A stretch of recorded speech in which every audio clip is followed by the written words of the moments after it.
Hello friends, അസ്സലാമു അലൈക്കും. പുതിയൊരു വീഡിയോയിലേക്ക് എല്ലാവർക്കും സ്വാഗതം. ഇന്ന് ഞാൻ വന്നിട്ടുള്ളത് സേമിയ പായസത്തിൻ്റെ റെസിപ്പിയുമായിട്ടാണ്. അപ്പോൾ നമുക്കിത് ഉണ്ടാക്കുന്നത് എങ്ങനെയെന്ന് നോക്കാം.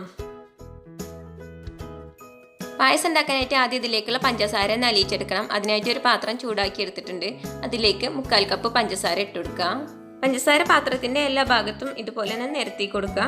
എന്നിട്ട് സ്പൂൺ വെച്ചിട്ടൊന്നും ഇളക്കണ്ട. ഒന്ന് അലിഞ്ഞ് വരുമ്പോൾ സ്പൂൺ വെച്ചിട്ടൊന്ന് ഇളക്കി കൊടുത്താൽ മതി. മീഡിയം ഫ്ലെയിമിലിട്ടിട്ട് വേണം അത് അലിയിച്ചെടുക്കാൻ. തീ കൂട്ടി കൊടുത്ത് പഞ്ചസാര അലിയിച്ചെടുക്കുമ്പോൾ പെട്ടെന്ന് തന്നെ കരിഞ്ഞു പോവും. പഞ്ചസാര അലിഞ്ഞു വരാൻ തുടങ്ങിയിട്ടുണ്ട്. ഈ ഒരു സ്പൂണോ കയ്യിലോ വെച്ചിട്ട് ഇതുപോലെ ഇളക്കി കൊടുത്ത് പഞ്ചസാര മുഴുവനായിട്ടൊന്ന് അലിയിച്ചെടുക്കുക. പായസത്തിന് പിങ്ക് നിറം കിട്ടാൻ വേണ്ടിയിട്ടാട്ടോ പഞ്ചസാര ഇങ്ങനെ അലിയിച്ചെടുക്കണത്. പഞ്ചസാര അലിഞ്ഞ് ഗോൾഡൻ നിറമായി വന്നിട്ടുണ്ട്. ഇനി ഇതിലേക്ക് പാല് ചേർത്ത് കൊടുക്കാം. ഞാനിവിടെ 1 ലിറ്റർ പാലാട്ടോ എടുത്തിട്ടുള്ളത്. ഇതിന് കുറച്ച് ചേർത്തെടുത്ത് നന്നായിട്ട് തന്നെ ഇളക്കി കൊടുക്കുക. പാല് ചേർക്കുമ്പോൾ അലിഞ്ഞ പഞ്ചസാരയ്ക്കൊന്ന് കട്ടിയാവും. പാത്രത്തിൻ്റെ അടിയിലൊക്കെ പഞ്ചസാര ഒട്ടി പിടിക്കൂട്ടാ. കുറച്ച് സമയം നന്നായിട്ട് ഇളക്കി കൊടുക്കുമ്പോൾ അടി പിടിച്ച പഞ്ചസാരയൊക്കെ ഒന്ന് വിട്ട് കിട്ടും. ആ സ്പാച്ചുല വെച്ചിട്ട് എനിക്ക് നന്നായിട്ട് ഇളക്കി കൊടുക്കാൻ പറ്റിയില്ല. അപ്പം ഞാൻ സ്പാച്ചുല മാറ്റിയിട്ടുണ്ട്. കുറച്ചും കൂടെ ബലമുള്ള സ്പാച്ചുല ആക്കിയിട്ടുണ്ട്. പാത്രത്തിൻ്റെ അടിയിൽ നിന്നൊക്കെ പഞ്ചസാര വിട്ട് കിട്ടിയിട്ടുണ്ട്. ഇനി ഇതിലേക്ക് ബാക്കിയുള്ള പാല് മുഴുവനായിട്ടും ചേർത്ത് കൊടുക്കുക. പാൽ ആദ്യം തന്നെ മുഴുവനും ചേർക്കാതിരുന്നത് പഞ്ചസാര നന്നായിട്ട് ഇളക്കി കൊടുക്കാൻ പറ്റില്ല എന്ന് കരുതിയിട്ടാണ്. പാൽ ഇളക്കി കൊടുത്ത് നന്നായിട്ട് തന്നെ തിളപ്പിച്ചെടുക്കുക. അപ്പോഴേക്ക് പഞ്ചസാര കട്ടിയായത് പാലിൽ മുഴുവനായിട്ടും അലിഞ്ഞിട്ടുണ്ടാവും.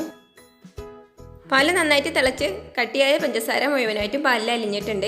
ഇതിലേക്ക് സേമിയ ചേർത്ത് കൊടുക്കാം. ഞാനിവിടെ 1 കപ്പ് സേമിയാണ് എടുത്തിട്ടുള്ളത്. വറുത്ത സേമിയാട്ടോ ഞാൻ ഇതിലേക്ക് ചേർത്ത് കൊടുക്കുന്നത്. നിങ്ങളെ കയ്യിൽ വറുക്കാത്ത സേമിയാണ് ഉള്ളത് എന്നുണ്ടെങ്കിൽ വറുത്തിട്ട് ചേർത്ത് കൊടുക്കാം കേട്ടോ. കട്ടിയില്ലാത്ത സേമിയാട്ടോ ഞാൻ ഇതിലേക്ക് ചേർത്ത് കൊടുത്തിട്ടുള്ളത്.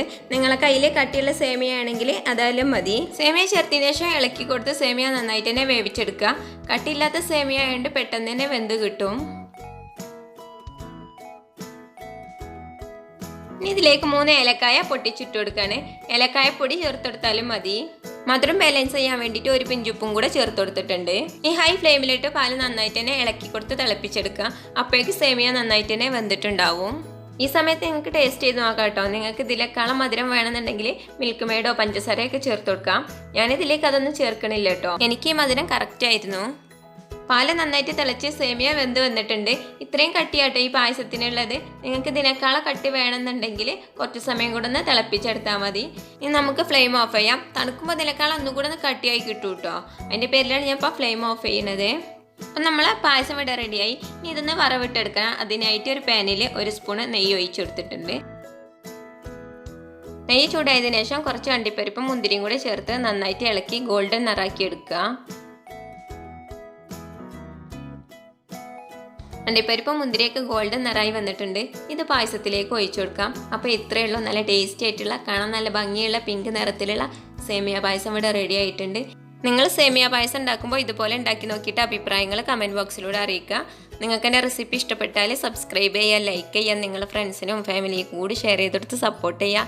ഇൻഷാ അല്ലാഹ് അടുത്ത വീഡിയോ ആയിട്ട് വരുന്നതുവരേക്കും അസ്സലാമു അലൈക്കും.